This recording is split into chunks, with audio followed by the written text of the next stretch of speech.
ఆ ఎమ్మెల్యే కన్ను పడితే ఏ భూమైనా కబ్జా కావాల్సిందేనా? గుడ్ మార్నింగ్ అంటూనే ఆ ఎమ్మెల్యే వందల కోట్లను గుటకాయ స్వాహా చేశారా అంటే అవుననే సమాధానం ఇస్తున్నారు కొంతమంది రాజకీయ విశ్లేషకులు.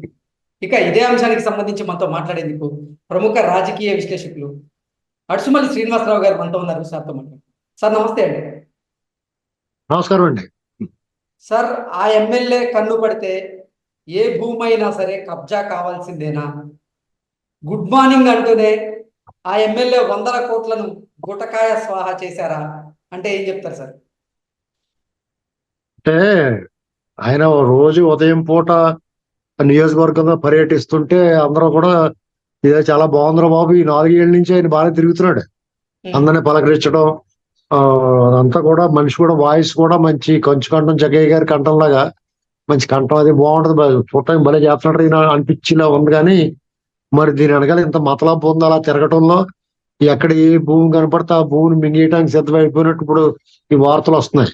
ఉమ్, అలాగే ఓ చెరువు కబ్జా గురించి కూడా లోకేష్ గారు ఆయన పాదయాత్ర ఇప్పుడు బయటపెట్టాడు.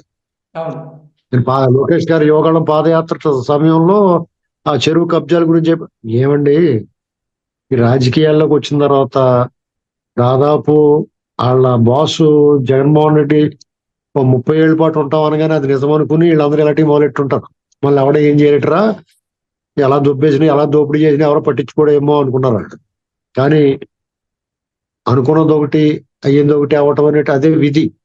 కాబట్టి ఇప్పుడు ఆ కబ్జాలు గిబ్జాలు అన్ని కూడా ప్రభుత్వం మారిందంటే మళ్ళీ ఎవరే వాళ్ళకి లాగేసుకుంటారు. ఓకే.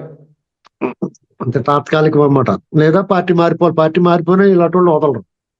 ఉమ్, అయితే ఆయన ప్రజాసేవ, ప్రజల్ని పలకరించడం వెనకాల గుడ్ మార్నింగ్ ధర్మవరం అని బయలుదేరినప్పుడైనా ఇలాంటి ఉంటాయని ఎవడం ఊహించలేదు. ఒక్కొక్కటి బయటికి వస్తుంటే కనుక అందరూ నివ్వెరపోతా ఉన్నారు. పెద్ద బాగా ట్రోల్ కూడా అయ్యింది, అయింది విపరీతంగా ట్రోల్ అయింది సోషల్ మీడియాలో. రీల్స్ కూడా చేస్తారు ఆయన ఈ గుడ్ మార్నింగ్ కార్యక్రమం అని. చాలా ఆ కుర్రోడు ఆవిడ ఇంత లావు ఉంటాడు. ఉమ్. అది బాగా ట్రోల్ గత అయింది సార్. అది అది బాగా ఏమో ఈ వయసులో ఇంత మ- పొట్ట వచ్చింది ఏంటంటే సార్ ఆడుకోవడానికి పంపించలేదు సార్ మా ఇంట్లో వాళ్ళు అంటారు. అయ్య అబ్బాయి, ఆ ఆ కుర్రోడు మీ అమ్మ ఏడ్ర ఎంత లావు ఎంత లావు అయిపోయాడు. మా అమ్మ ట్యాబ్ ఇవ్వట్లేదు ఆడుకోవడం. ఆ, చాలా సూపర్ అండి నిజంగానే. అది అంటే రాజకీయ నాయకులకి పబ్లిసిటీ ఏదో రూపంలో ఇవ్వాలి కానీ ఆ, ఆయనకి అదే కాకుండా చాలా ఇప్పుడు ఆ మధ్యన ఇంకొక అతను అయితే ఈయన అన్ని చెప్పిన తర్వాత అన్ని నేసి నువ్వు ఎవరు అని చెప్పి అడిగాడు. ఇలాంటివన్నీ ఇప్పుడు ఎదురైనాయి ఆయనకి. ఇప్పుడు ఒకసారి జలక్కలు తగులుతూ ఉంటాయి ఆ టైంలో. అలాగే ఈయన కొంతమంది దగ్గరికి వెళ్తే మీరు మాకేం ఇవ్వలేదని, ఏదో టీడీపీ వాళ్ళు ఎవరో మేము టీడీపీ వాళ్ళు మాకు ఇచ్చిన వ్యాపారం మీకు ఓటెయ్యు, మేము ఆల్రెడీ వేయలేదు రేపు భవిష్యత్తులో కూడా వెయ్యం అని చెప్పి చెప్పడం, ఇలాంటివన్నీ ఆయన కూడా ఈజీగా తీసుకుని మాట్లాడతాడులే. అంటే బయటికి సౌమ్యంగాను బాగా పలకరించినట్టు కనపడతాడు. అంటే మనం విమర్శించాలి కాబట్టి విమర్శించకూడదు కానీ ఇలాంటి అవినీతి, ఈ భూ కబ్జాలు ఇలాంటి వాటిలో మాత్రం సీరియస్ గా తీసుకోవాలి ప్రభుత్వాలు, రాబోయే ప్రభుత్వాలు. ఇప్పుడు జగన్మోహన్ రెడ్డి గారు అలాగే పట్టించుకోడు, ఎందుకంటే వాళ్ళ మనిషి కాబట్టి. వీలైతే అందులో వాళ్ళు తెలిస్తే ప్రమాదం ఏంటంటే ఓటర్ అడిగేస్తాడు లేదా మొత్తం తీసేసుకుంటారు. కాబట్టి వచ్చే ప్రభుత్వాలంటే చాలా సీరియస్ గా యాక్షన్ తీసుకోవాలి, ఇటువంటి వాళ్ళు కఠినంగా శిక్షించాలి. అంతే, అంతకన్నా చేసేది ఏముందండి. ప్రజలు ఇలాంటివన్నీ గమనించి ఇలాంటి దోపిడీదారులు పైకి తేనె పూసిన కత్తిల్లాగా ఉన్న వాళ్ళు గోముఖ వ్యాఘ్రాలని గమనించుకుని జాగ్రత్తగా ఎవరైతే వాళ్ళ భవిష్యత్తుకి వాళ్ళకి అభివృద్ధి చేసి వాళ్ళకి ఉపాధి కల్పిస్తారో యువతకి, వాళ్ళు లా అండ్ ఆర్డర్ కాపాడతారో వాళ్ళకి ఓటేసుకోవాలి జాగ్రత్తగా. అంతే అండి. దీని పరిష్కారం ఏంటంటే మన ఓటే ఫైనల్ గా. అక్కడ ప్రజలు కూడా గమనించాలి, ఇటువంటి తప్పుడు పనులు చేసే వాళ్ళని ప్రజాక్షేత్రంలో లేకుండా చేయాలి అంతే. దీనికి ఎంతకన్నా మించి చేసేది ఏం లేదు. ఎలాగా వచ్చే ప్రభుత్వాలు డెఫినెట్ గా చర్యలు తీసుకుంటాయి, అందులో అనుమానం ఏముంది.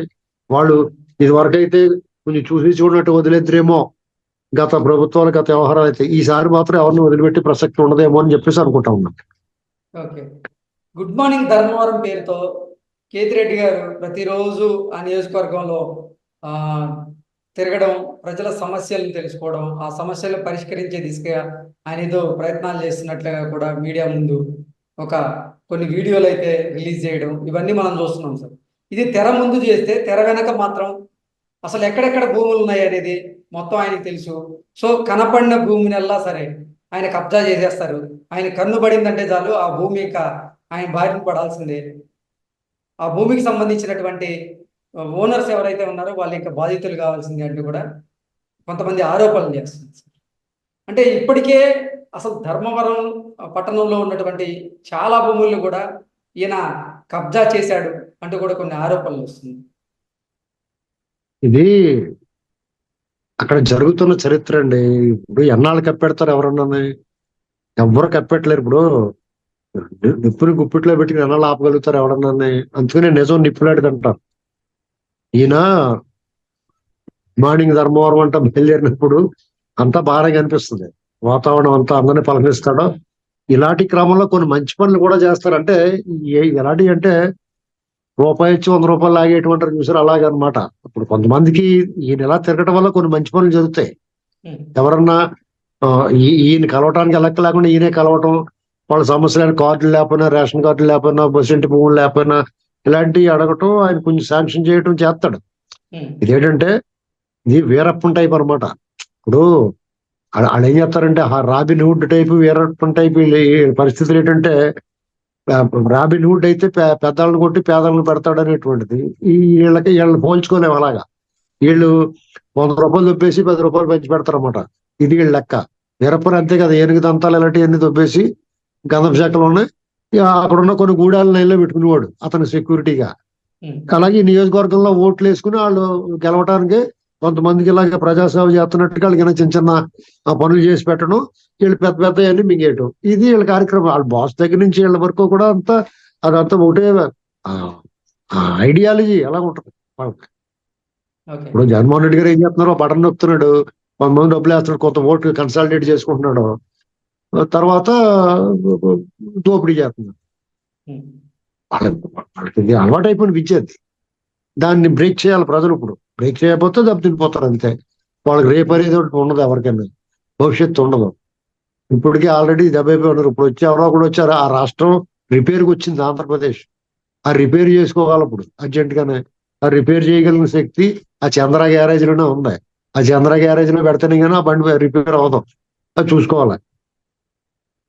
గుడ్ మార్నింగ్ ధర్మవరం పేరుతో సార్ అక్కడ తిరుగుతూ ఉంటారు. కనపడిన వాళ్ళందరికీ సమోసాలు, బిస్కెట్లు అవి కొనిపిస్తూ ఉంటారు. వాళ్ళ సమస్యలు ఏదో పరిష్కరించినట్లు బిల్డప్ చేస్తూ ఉంటారు. ఇవన్నీ చూస్తాను. ఇప్పుడు మీకు అదే అండి, ఇప్పుడు విషయం మ్యాటర్ ఏంటంటే అది ఏదో చేసినట్టు కనిపిస్తుంది చూసేవాళ్ళు. నేను కూడా చాలా బాగా చేస్తున్నాడు అనుకున్నాను. ఈయన ప్రతిరోజు మరి వీడియోలుగా వస్తూ ఉంటాయి కదా సోషల్ మీడియాలో. ఇవన్నీ చూసి మంచి భలే చేస్తున్నాడు, బాగా చేస్తున్నాడు ఇతను. ఆ పార్టీ కూడా అంతా చాలా దుర్మార్గం, అరాచకం కింద ఉన్నాయి కానీ ఇతను బాగా పలకరిస్తున్నాడు జనాల్లోకి వెళ్ళి అనుకున్నాను. అయితే దీని వెనకాల ఇంత గూడుపుట అని ఉందని, అంటే వీళ్ళు ఎవరో కూడా సరైన వాళ్ళు కాదనమాట. దీన్ని బట్టి అర్థమయ్యేది ఏంటంటే రామోజీరావు గారు సార్, అలాగే ఈనాడు పత్రిక. అవును, మీకు ఈనాడు వాళ్ళు వీళ్ళని తగులుకున్నారండి. ఇక ఎక్కడా కూడా ఏ మూల ఏముందో మొత్తం తీసేస్తారు. ఇతలకి ఏం వదలరు, ఆపరేషన్ చేసేస్తారు. వీళ్ళకి కుట్లేస్తే మానేస్తారు చివరికి. అది వాళ్ళు చేసే పని.